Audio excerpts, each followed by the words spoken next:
galerinha, beleza pura? Primeira lei da termodinâmica. Primeira lei da termodinâmica fala sobre o princípio da conservação da energia. Essa aqui é a ideia. Então vamos entender aqui.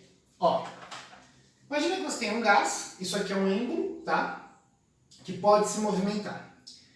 Isso aqui é uma vela, essa vela vai dar uma certa quantidade de calor para esse gás. Vamos imaginar que esse êmbolo está fixo, tá ok? Ele não pode subir nem descer. Então vamos imaginar que ele está aqui assim, preso. Tudo bem?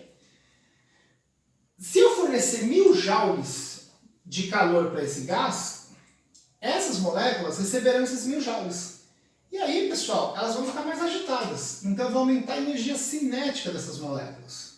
Essa energia cinética, como nós já falamos na primeira aula de termodinâmica, é a chamada energia interna.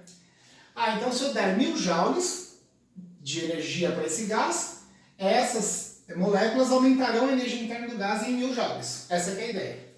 Mas, Meca, e se eu conseguir empurrar esse êmbolo e provocar um deslocamento desse êmbolo? Se esse êmbolo que estava aqui, ó, ele se deslocar, aí o volume aumenta. Sim, o volume aumenta. O volume aumentando significa que o gás realizou o trabalho. Então vamos imaginar que eu tenha dado 1000 joules de energia e o gás realizou de trabalho 200 joules. Aí você vai me perguntar, fala, Meca, se a vela deu 1000 joules e ele realizou 200 joules de trabalho, cadê os outros 800? Justamente, os outros 800 foi o que aconteceu com a energia interna. Eu variei a energia interna em 800 joules. O que isso significa, pessoal? Que eu aumentei a temperatura desse gás. As moléculas estão mais agitadas. Lembrando que a temperatura é a medida do grau de agitação das moléculas. Então, isso que é a primeira lei da termodinâmica. Então ela vai envolver a quantidade de calor, o trabalho e a variação da energia interna. Lembrando, pensa sempre, variação da energia interna, aquilo que eu falei para vocês, está associada essencialmente à variação da energia cinética. Tá bom? Energia interna e energia cinética vão ser sinônimos. A gente vai desprezar a energia potencial. E a gente sabe que a energia cinética tem a ver com velocidade. Velocidade tem a ver com agitação. Agitação tem a ver com temperatura. Portanto, a energia interna está diretamente associada, relacionada à temperatura do gás. Tá, pessoal? Então, olha como é simples a primeira lei da termodinâmica. Q igual a delta U mais o trabalho. Então, 1000 é igual a 800 mais 200. Essa que seria a ideia aqui desse nosso exercício. 1000 igual a 800 mais 200. Aí você fala assim, ô Meca, e se o cara não realizasse trabalho? Se esse êmbolo não se movimentasse? O trabalho seria zero e os 1000 joules variariam a energia interna. Ô Meca, e se desses 1000 joules eu realizasse 1000 joules de trabalho?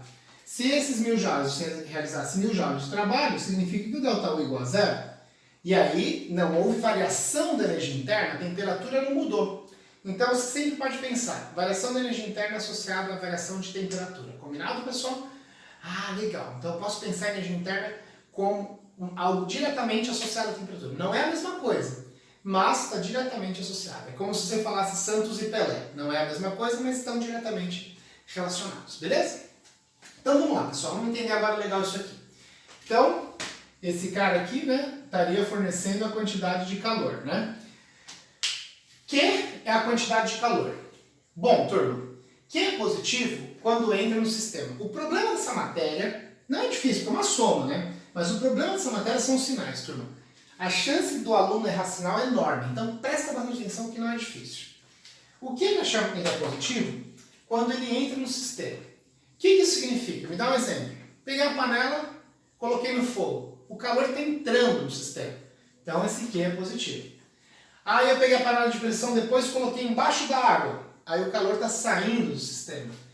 Então o Q é positivo quando entra e o Q é negativo quando ele sai do sistema. E o Q é igual a zero, pessoal? O Q é igual a zero é quando o calor não entra e nem sai. Não há troca de calor. Nós chamamos essa transformação de adiabática. Tudo bem? Não confunda adiabática com isotérmica. Isotérmica não muda a temperatura. A adiabática não entra e nem sai calor. Combinado? Bom, ΔU é a variação da energia interna. Também em joules, ΔU positivo significa que a temperatura aumentou Então você pode pensar que esse ΔU é como se fosse o ΔT. Então, o que significa um ΔT positivo? Que a temperatura aumentou. O que significa um ΔT negativo? Que a temperatura diminuiu. O que significa um ΔT igual a zero? Isotérmico. Bom, o ΔU também é igual a zero, pessoal. Nós acabamos de ver, né, as transformações cíclicas num ciclo completo. Mas, Meca, por que o ΔU é igual a zero num ciclo completo? Quando você fecha um ciclo completo, ó, por exemplo, imagina que você fez esse ciclo aqui.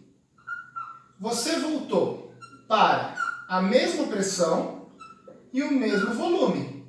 Como PV é igual a nRT, a pressão é igual, o volume é igual, não houve vazamento nem enchimento, o R é igual, temperatura é igual. E se a temperatura é igual, ΔU igual a zero. Ah, entendi. Então, peraí.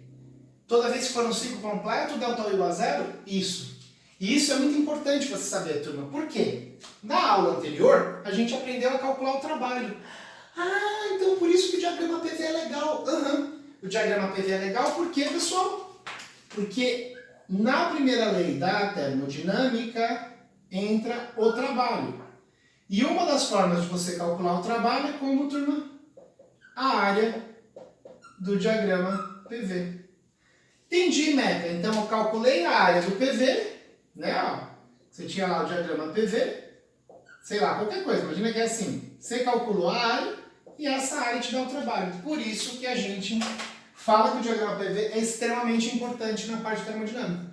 Por quê? É através da área desse diagrama, supondo que o exercício forneceu o diagrama PV, com a área eu consigo achar esse número. Beleza. Outra coisa que eu estava falando. Imagina que é uma transformação cíclica, pessoal. Se é uma transformação cíclica, você vai calcular a área interna, perfeito? Como eu já ensinei para você. Imagina que fosse esse ciclo aqui.